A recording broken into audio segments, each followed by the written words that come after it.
Ең алдымен жылу торабын орнату қажет. Абай көшесіндегі жеке сектордың тұрғындары дәл осындай талап қоюда. Олардың көшесіне жаңа асфальт салмақшы, ал коммуникациялар жоқ деп дабыл қағуда адамдар. Ашынған тұрғындар бұған қарсылық білдіріп, қолтаңба жинауға кіріскен. Мәселенің мән-жайын оқиға орнында болған тілшіміз жалғастырады. Обещано нам было отопление. Бізге 2017 жылы жылу қосады деген уәде берілді. Біз 3 жыл күттік. Бүгінде бізге қажет емес асфальт төсеуде. Оның алдында жолымыздың жағдайы жақсы болған. 21 ғасырда Павлодардың дәл ортасында орналасқан үйлер қыс уақытында пеш арқылы үйлерін жылытады. Бұл сұмдық жағдай деп шағымдануда адамдар. Айтуларынша, олар жыл сайын Абай көшесіндегі Шөкеннен Толстойға дейінгі аралығында орталық жылу құбырын тартуды сұрайды. Бүгінде қажетті құрылым Максим Горькийге дейін аралықта тоқтап қалды. Бізге жылу керек. Мына үйлерімізде түгелінде бізде көмірмен пеш жағамыз. Содан есіктің алдына машина кіргенде мына брусчаткаларың біздің бір қысқа ғана шыдамайды. Өйткені көшемізді де биіктетіп тастадыңыздар тротуарды. Содан өзіміздің меншікті көліктерімізді үйге кіре алмайды. Біз қарсымыз мысалы.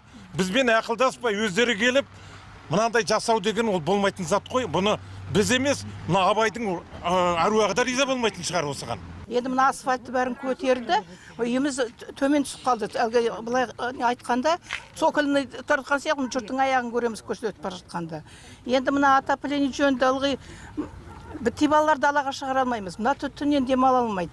Ылғи копоть, ылғи не? Сосын енді брусчатканы негіз керек жоқ нәрсе. Мына қысуын айтып отырмыз ғой. Міне көмір кіре алмайды, машина кіре алмайды. Бәрі. Сол енді сұраймыз акиматтан бүгін бізге теплотрассаны орнатып сол. Естеріңізге салсақ, Абай көшесін қалпына келтіру жұмыстары Ұлы ақынның 175 жылдығына орай ұйымдастырылды. 3,4 шақырымға 700 миллион теңге жұмсамақшы. Осы ретте адамдар дабыл қағуда. 3 жылдан кейін олар жылу торабын орнату қажет деп қайта қолтаңба жинауда. Айтуларынша, жаңа асфальт бұл қаражатты босқа кетіру. Тұрғындар жол қалпына келгеннен кейін коммуналшылар жаңа жылу торабының құрылысынан бас тартады деген ойда. Не у всех имеется канализация. Бүгінде әрбір үй орталық кәріз жүйесіне қосылмаған, себебі қосылу желілері алыс орналасқан. Ең алдымен коммуникациялардың мәселесі шешілу қажет. Кейін ғана жаңа жол салуға болады. Бұл Абай көшесінде тұратын әрбір тұрғынның ойы. Ең алдымен коммуникациялар орнату керек. Необходимо получить технические условия.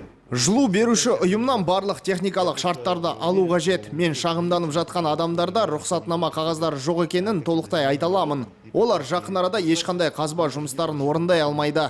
Алдағы уақытта бізде ешқандай құбыр тарту жұмыстарын жоспарламаудамыз. Осы ретте темір тұлпар иелері көшемен емін-еркін жүру қажет. Жаңа жөндеуден өткен жолмен қозғалу керек.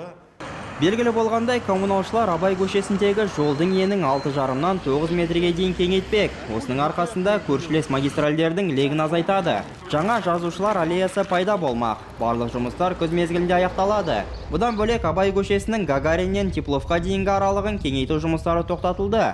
Онда 2018 жылы жаңа асфальт салынған болатын. Бұзылып үлгерген жиек тастарды қайта қалпына келтіреді. Шаһар басшысы коммуникациялар тартылады, алайда биыл емес екенін айтты. Бұған жылу торабының қуаты әзірге жеткіліксіз. Бүгінде жаңа жобалық құжаттама әзірленуде. 6 миллиард теңгеге 2 жоба дайын. Солтүстікте Нұрсұлтан Назарбаевтағы жеке секторларға, ал оңтүстікте Ладышкай көшесіндегі жер үйлерге тартпақ. Бұдан кейін ғана басқа аудандарға кіріседі. Айтмұхамбет Айғожа, Серік Қонақбаев, Ирбис телекомпаниясы.